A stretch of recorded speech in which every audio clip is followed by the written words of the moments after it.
Join me today as we take a tour of my friend Mel's massive garden, and she's gonna tell us how she's able to get a huge harvest without having to weed or water.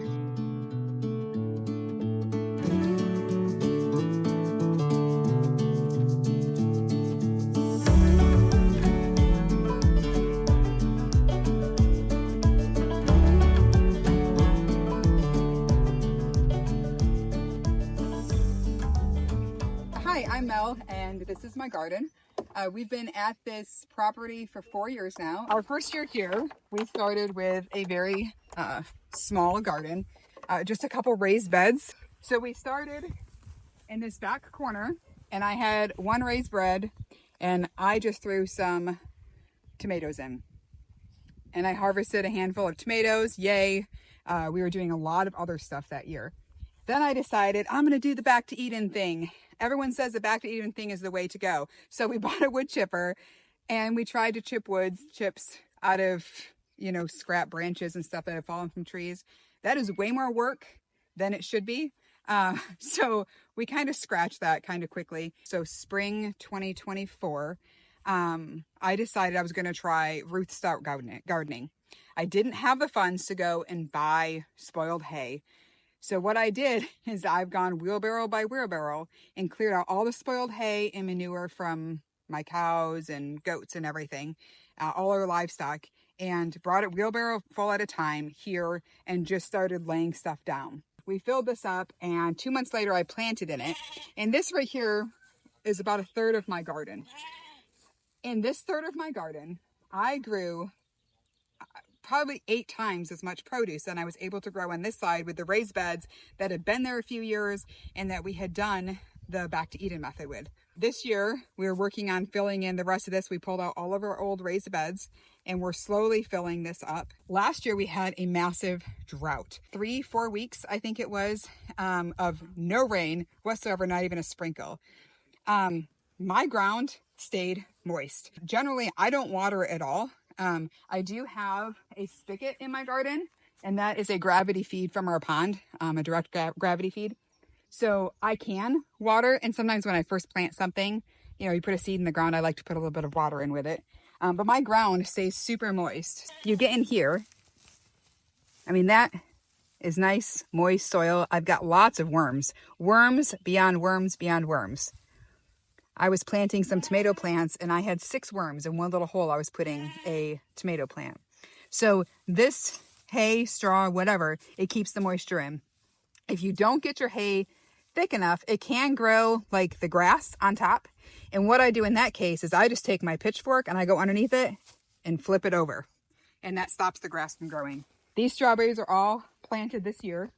3 or 4 of them were transplanted from another spot. The rest of them are brand new growth here. This year, my goal is that all the fencing will have stuff growing up it other than behind the potatoes. I planted sunflowers so that you come in here and you're kind of engulfed by the garden experience. This is my biggest pea plant right now, and it's not very big yet. It has started to flower some, but all along the whole edge of the garden is pea plants. This is my garlic. I planted it in late October, early November, somewhere in there. It's when I plant it every year. This is what I saved from last year's harvest. I bought garlic in 2021 or 2022, I can't remember which. And I planted it, and then I've just planted from that each year. I have not mulched this at all, and I have not weeded it either. When I pull up the garlic here by the end of the month, I will just come in here and I'm just going to put a layer of hay and straw over these weeds that are left here.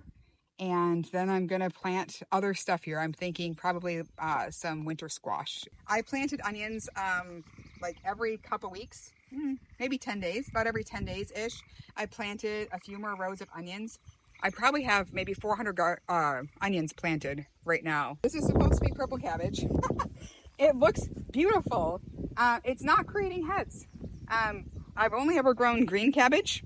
So this purple cabbage is definitely stumping me a little bit. And this is some Brussels sprouts, and something's eating it. And I have decided just not to stress about it. And I had other stuff planted in here, radishes and stuff that we've harvested.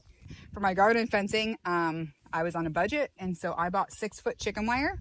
And so far, we've not had any problems. These are more onions, and these ones were planted before these ones because I had some roots in here. I did not plant lettuce this year. It's too late to do that really now. I am going to plant some fall lettuce and more root vegetables and stuff then. And then these are all potatoes. And then along this fence, along the back wall, I do have sunflowers planted that I'm hoping will grow up. And as I'll enjoy their beauty. And then as they kind of die back, I'm going to pop the heads off and give them to my chickens. One thing Ruth Stout does, which I'm going to try a little bit of, is she sometimes takes pieces of hay and so when this dies back, right, because this will eventually die back, she'll just put some hay on top of them, on top of these plants, and leave the roots in the ground. And in winter, when she wants a potato or she wants a beet or a turnip, she just goes, lifts it up, digs in there, pulls it out, and eats it. And these are some of my tomato plants. I have some tomatoes and some peppers and some more tomatoes and some more peppers. And again, I'm just planting stuff as it's ready to be planted. One of the things you have to keep in mind when putting hay or straw on your garden is that a lot of farmers spray. And they spray with things that can be toxic to your garden. There's a product called Grazon, Grazon. And Grazon is meant for you to be able to spray it on your pastures and your cows can graze on. It's safe for them to graze on while it's sprayed there and it's killing any of the weeds. And then you can later hay or whatever. The problem with this is that with the cows that are eating that grass or the hay that's been sprayed with Grazon, their manure is now contaminated with Grazon. Also, the hay itself, if you put the hay on the garden, Grazon is sprayed on the grass. It doesn't kill the grass itself. It kills some of the vegetation that's there. And so it's going to affect some of your garden vegetables. When it gets in your garden, it's going to make it so some of your garden vegetables don't grow.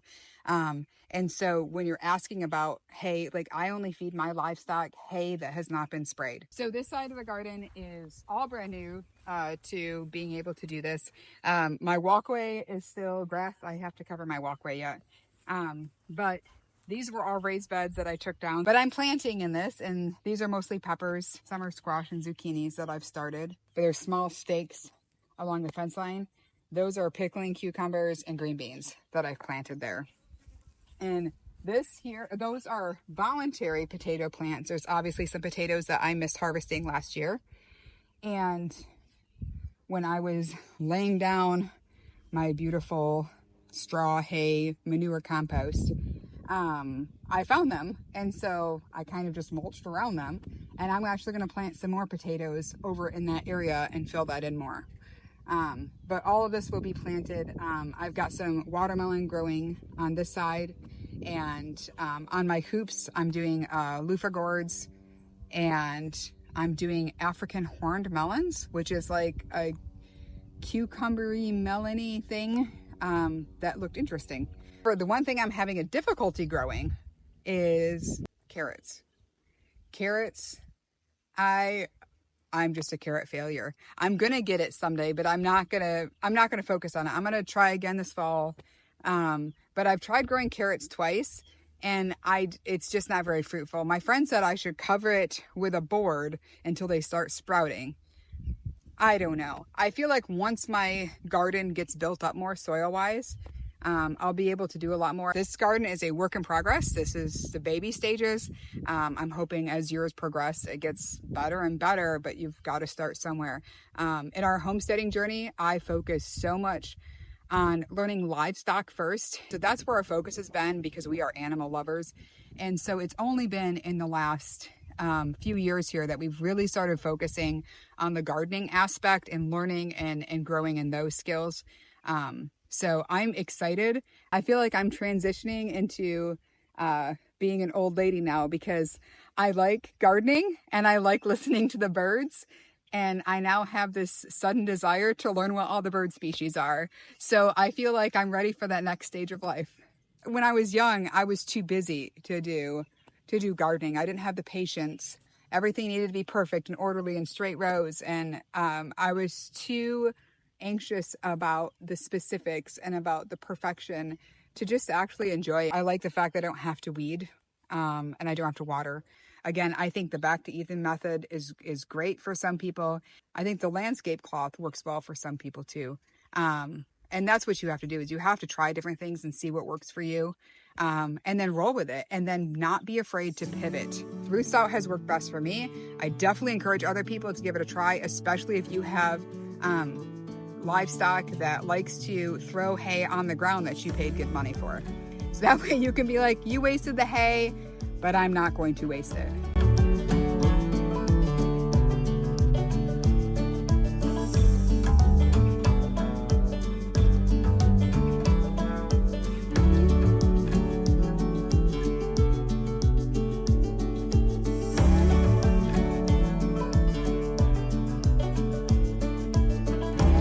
I did have a couple guineas get in the garden and decimate my garlic. In fact, I think that's what decimated your garlic, because it was the guineas I got from you. We ate them that night.